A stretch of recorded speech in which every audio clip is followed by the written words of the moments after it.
Hi y'all, today I'm checking out the all native garden center in Fort Myers. They specialize in Florida native plants from shrubs, trees, perennials, annuals, all that good stuff.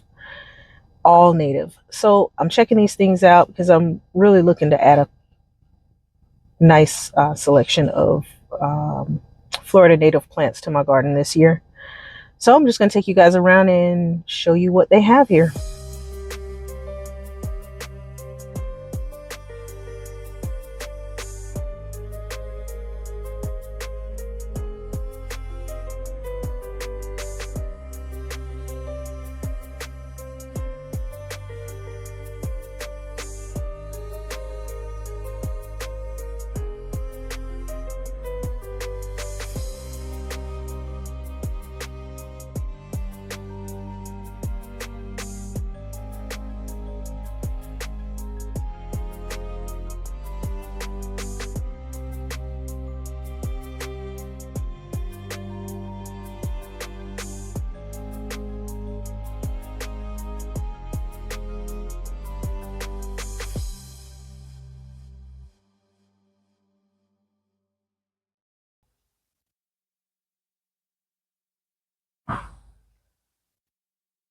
It's a section of milkweed.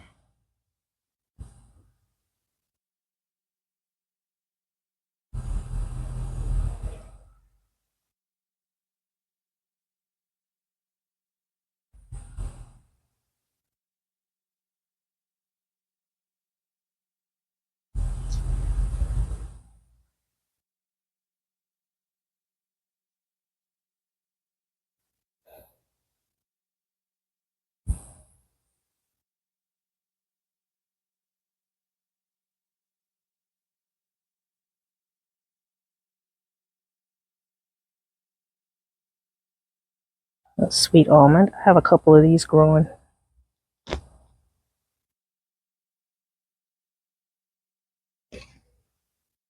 They have a really cool fragrance.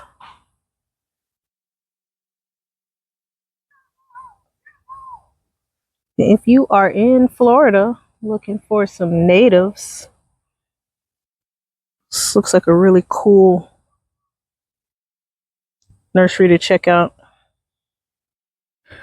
See if I can do this without putting my hands all in the video. That's a tropical sage. It blooms either red or white, I guess, depending on which one you get. 2 to 4 feet. Grows fast. I love salvias, so those are nice to see. Oh, here's that white one. This one I saw, there's the white. This one I saw on the webpage. Somebody had taken a really cool picture of it. But look at that bloom.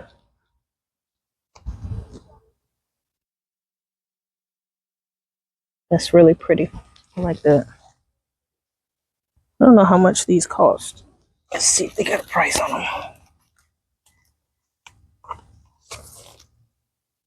them. They don't have prices on their plants here.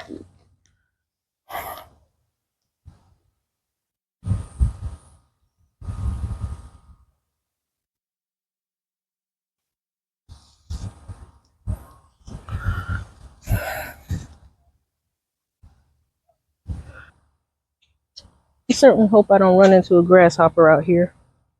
Oh, this is tea bush. $17.95. It's got a pretty little bloom on it.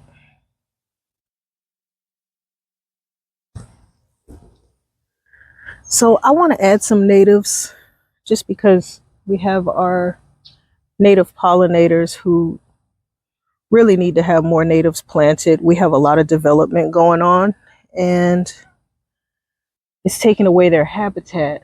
The problem is South Florida plants are not that pretty. They're important for our ecosystem and for the wildlife that's here, but it's just not pretty. So I don't want to fill my garden with natives. I'm going to plant them in and around some of the prettier plants that I love so much. Some black-eyed Susan that's been cut back. It's coming back.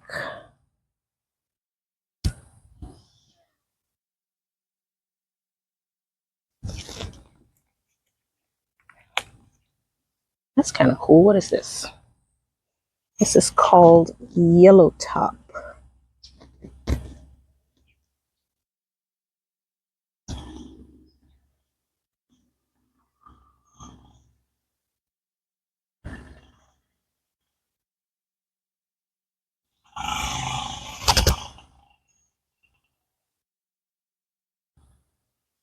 Elliot's Lovegrass.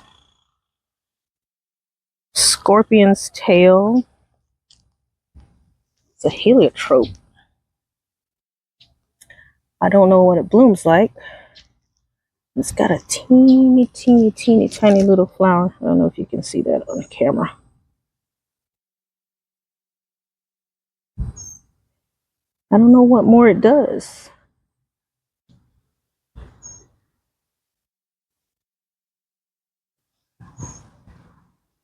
Blanket flower. False rosemary. Calamint. The Dune sunflowers. We have a ton of these planted all over the state.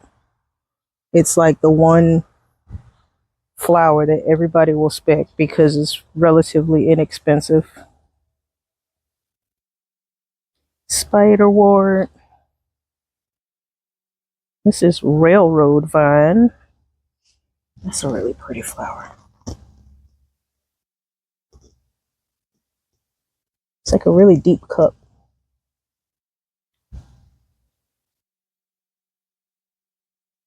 Fast rate of growth, full sun, salt and drought tolerance, zones 8 to 11.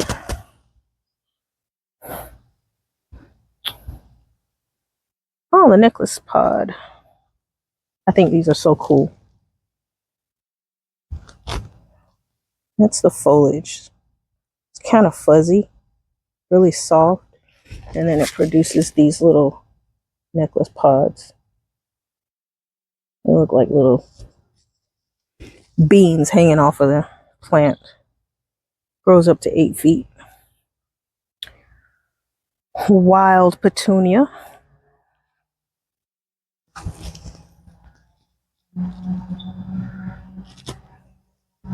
And a bunch of plumbago. I don't know if you guys can see these pollinators flying around, but they obviously like these plants. The plumbago gets kind of fluffy and pretty. I do like it. I have a hard time growing it though. I've planted it in my garden maybe 6 or 7 times and it just doesn't like anywhere that I put it. This is a wax myrtle.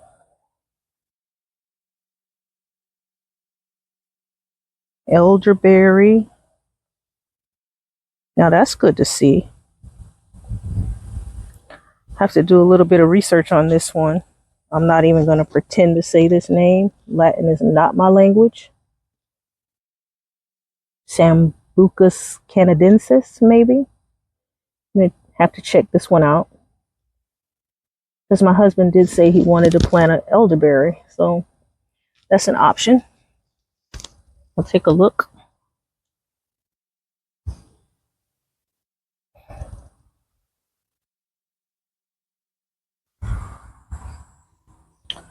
There's my beauty berry. I do love my beauty berry.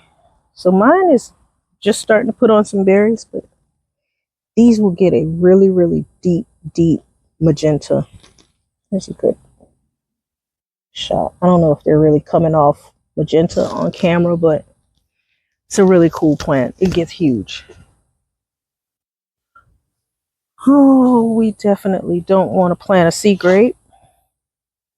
I do like to stop off and pick some sea grapes from time to time. This is the perennial peanut. We'll see these planted along the road a lot. Good ground cover. Firebush.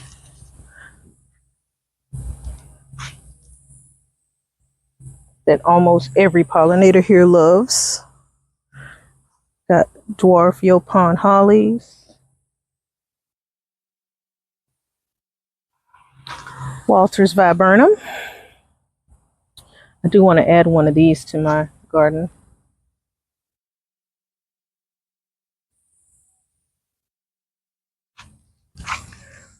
Soft leaf wild coffee. Bloom.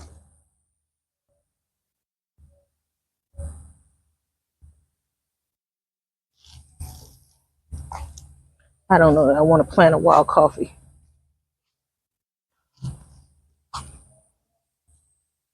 This is the native necklace pod.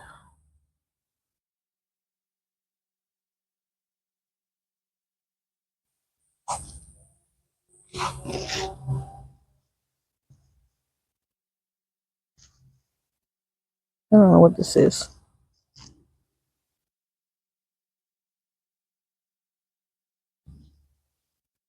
The Jamaican caper.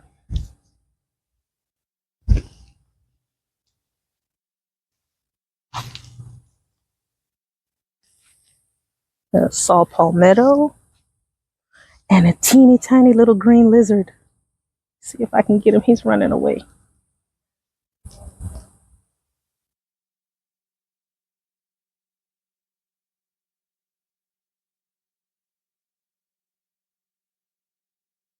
Hey, buddy. Hi.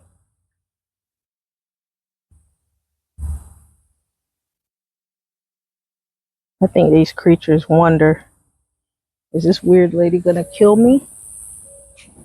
But she's talking to me, so maybe she's not gonna kill me. Oh, lots of palms. More wild coffee. This one apparently is a dwarf, which means nothing in the plant world. This plant will grow 4 to 7 feet. 7 feet's not really all that dwarf, but I guess compared to 25 feet, that's dwarf. This is another wild coffee that grows 5 to 15 feet. They got a really nice selection of plants.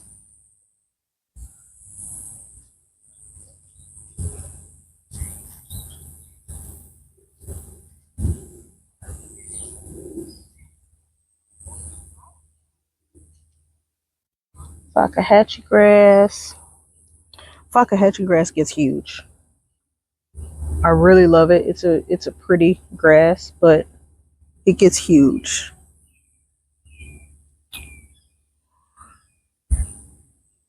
I grow my clusias as trees. You guys have seen them on my west side. So I just like the look of them. Once you limb them up, then you can grow so much more stuff underneath them instead of letting them grow as a bush. You get some people up here shopping. I'll try to keep them out of the video. This is the dwarf Fakahatchee grass that grows up to 3 feet.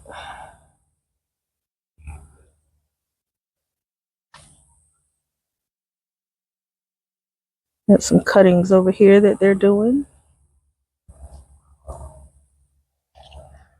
And we have the muley grass,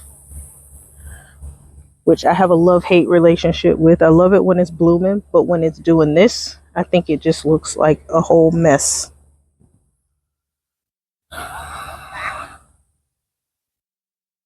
Got some jatropha's.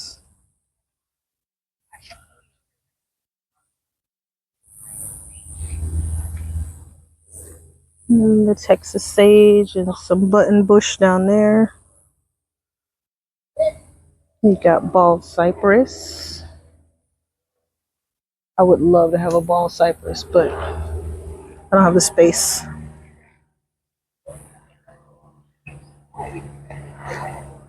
And the slash pine, which I bought a few weeks ago and I need to get it in the ground. I thought I would get it in before May was over. I failed at that. I'm gonna walk over on the other side.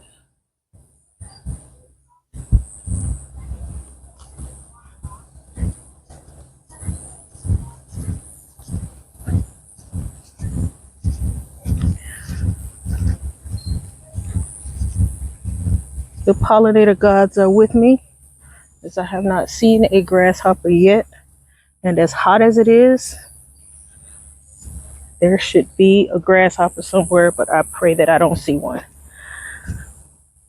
Over here, we have the coontie. One of our native butterflies, the Atala, uses the coontie as its host plant. And there's a pretty good movement going around the state to get people to plant more coontie. I just planted 2 in my garden. I'm hoping that I'll get to see some coontie supporting some eggs of some Atalas soon. This is called Dwarf Little Strongbark. Grows 8 to 10 feet, zones 10 to 11. Says here it's a beautiful endangered native plant, large bushy evergreen shrub with white flowers. Flowers most of the year and has red-orange rounded fruit. There's one of the flowers.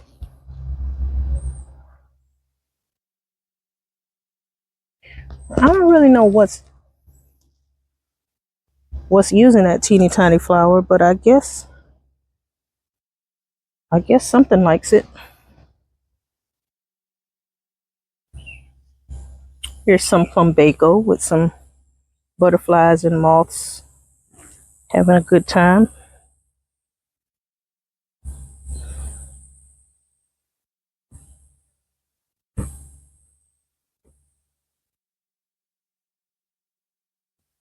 Let's go back down this hill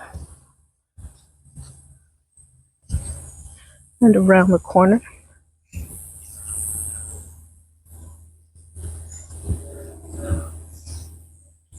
More firebush.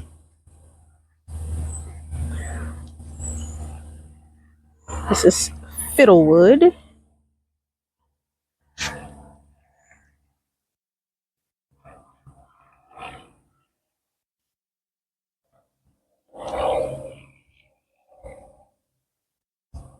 Cinnamon bark. It's got a flower.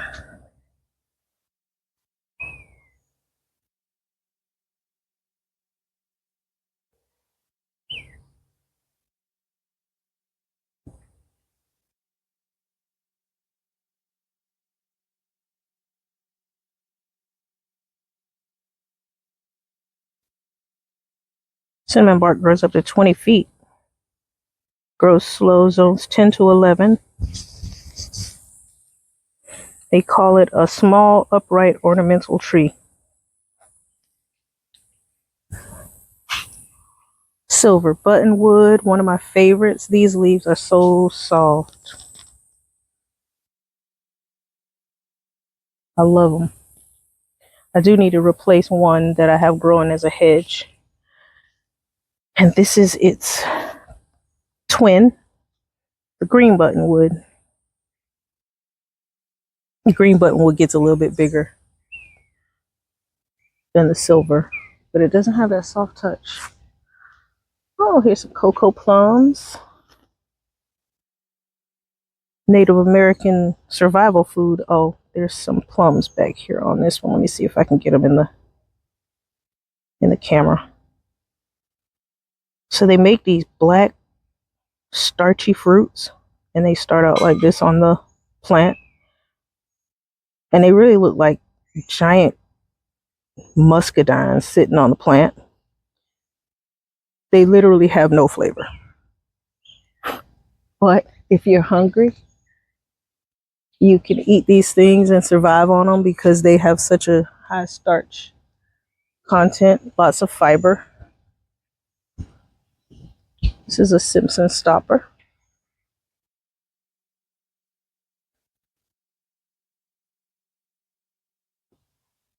We have a ton of these out here.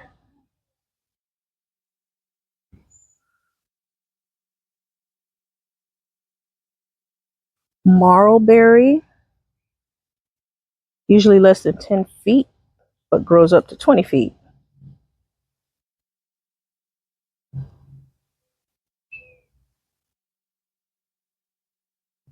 That size is $55. That's pretty tall. I would say this one is probably about 8 to 9 feet tall right now. We've got snowberry. These plants get so big. Got wild lime.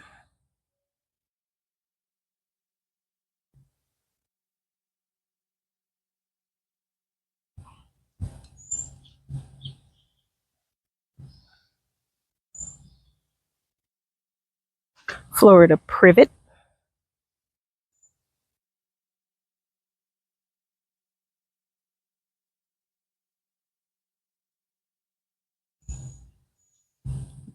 The Bahama cassia. These will grow up to 4 feet tall.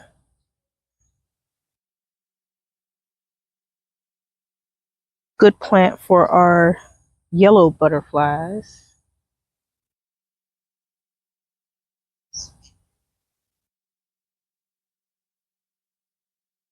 Spanish stopper.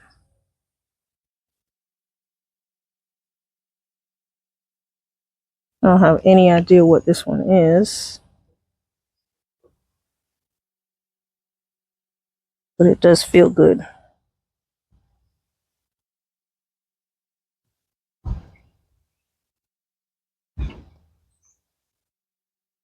Lots of taller trees over here, palm trees. Oh, let's check out the flower on that.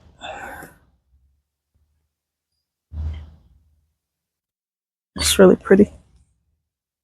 So guys, if you are in Southwest Florida, I think it's really worth a trip out here to take a look at the all native garden center. Consider adding some natives to your garden wherever you are, because our ecosystems are at risk with all of our development and taking away the things that they need. Yet a lot of these pollinators only use certain plants to lay their eggs, and we can single-handedly take them out by clearing all of what we call brush, they call home. And they need to be able to lay their eggs to keep their species going. Look at that firebush. This is one of my favorites. It's just so pretty. But we just don't have a whole lot of gorgeous stuff. Like, we can't do the hydrangeas and all the big fluffy flowers with all the color and all the wonderful texture. We can't grow those things because it's so hot and it's humid year round. So by the time we get a break from the humidity, the poor plant is dead.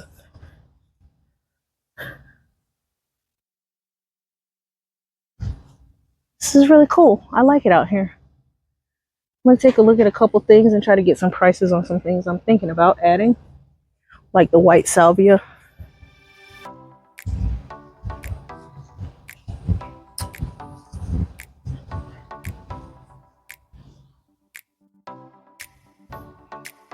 These are our evergreens, guys.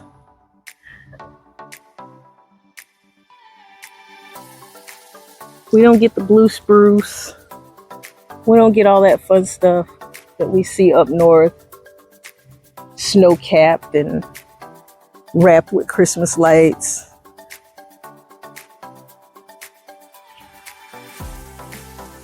The all-native garden center, guys. I'm going to try to do a few more of these garden center tours and share what's local for me. And if you're in the area or close by, consider taking a trip out. I'll see you guys in the next video.